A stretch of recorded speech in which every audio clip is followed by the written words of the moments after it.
اعوذ باللہ من الشیطان الرجیم بسم اللہ الرحمن الرحیم الحمدللہ رب العالمین الصلاۃ والسلام علی محمد وآلہ الطیبین الطاہرین۔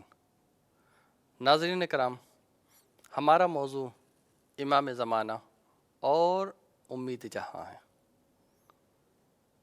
عزیزوں،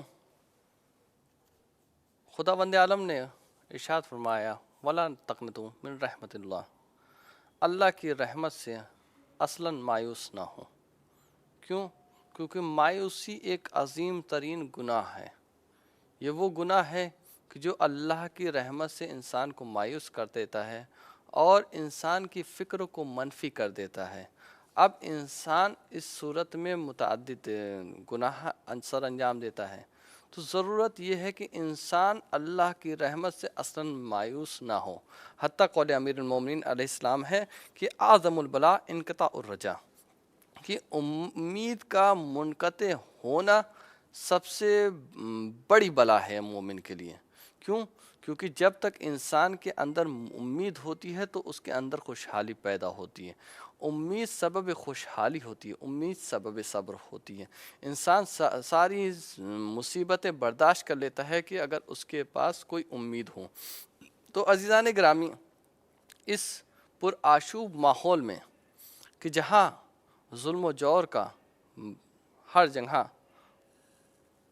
قیام ہے، تو ایسے عالم میں بسا اوقات بہت سارے افراد حق اور وجود خداوندی سے مایوس ہو جاتے ہیں۔ تو خداوند عالم نے کہا کہ ایسی وقت میں اصلاً مایوسی اختیار نہ کرنا۔ کیوں؟ کیونکہ ایک وقت وہ آئے گا کہ جب ہم اس زمین کو اس کے وارثین کے حوالے کر دیں گے۔ جو مظلوم ہیں ان کو ان کی مظلومیت سے نجات دلائیں گے، یعنی ہمارے وارث الہی کو ہم تمہارے درمیان بھیجیں گے جو ظلم و جور کو ختم کر دے گا۔ ہر صاحب عقل، ہر صاحب فہم ظلم کو قبیح سمجھتا ہے، عدل کو صحیح سمجھتا ہے، چاہتا ہے کہ تمام جگہ عدل کا قیام ہو، اور تمام ادیان الہیہ میں امام زمانہ کا تصور پایا جاتا ہے۔ اور وہ تصور کیا پایا جاتا ہے؟ حکومت عدل، حکومت انصاف۔ یعنی کہ ایک زمانہ وہ آئے گا کہ جس میں ظلم و جور کی بربریت ہو جائے گی۔ ایسے زمانے میں قائم آل محمد ظہور کرے گا اور لوگوں کو اس ظلم و بربریت سے نجات دلائے گا۔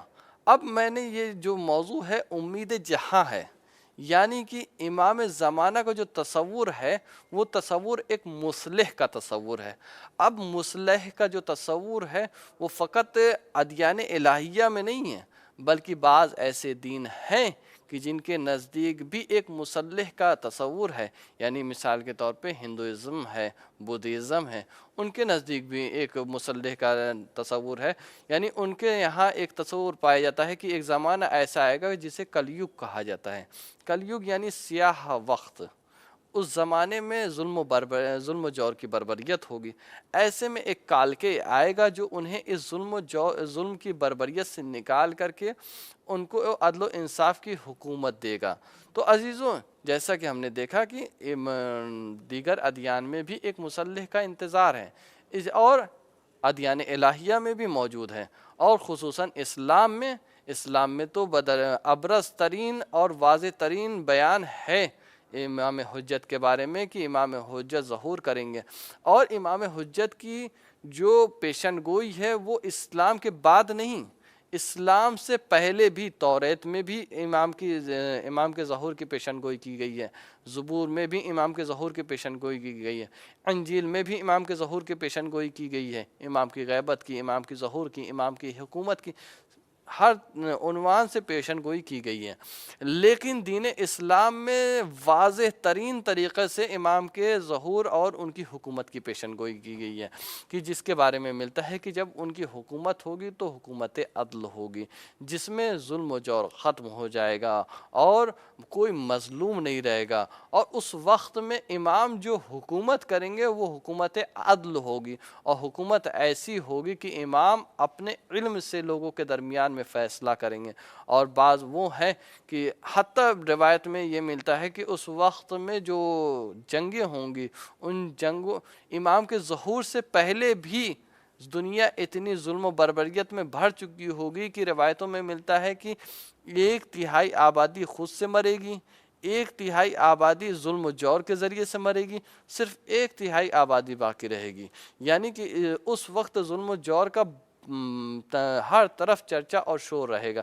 تو اب امام زمانہ کا جو ظہور ہوگا وہ ظہور انقلابی ہوگا، یعنی لوگوں کی امیدوں کو بر لانے والا ظہور ہوگا، یعنی فقط مسلمانوں کی امیدوں کا نہیں بلکہ ہر مکتبہ فکر امام کا جو انتظار کر رہا ہے، ایک مصلح کا انتظار کر رہا ہے، یعنی امام جو ہے وہ امید بن کر کے لوگوں کی آئیں گے، اس زمانے میں امید بن کر کے آئیں گے کہ جب لوگوں کی امیدیں حتیٰ منقطع ہو جائیں گی، لوگ اپنے آپ میں اب ایک طریقے سے مایوسی میں مبتلا ہو جائیں گے۔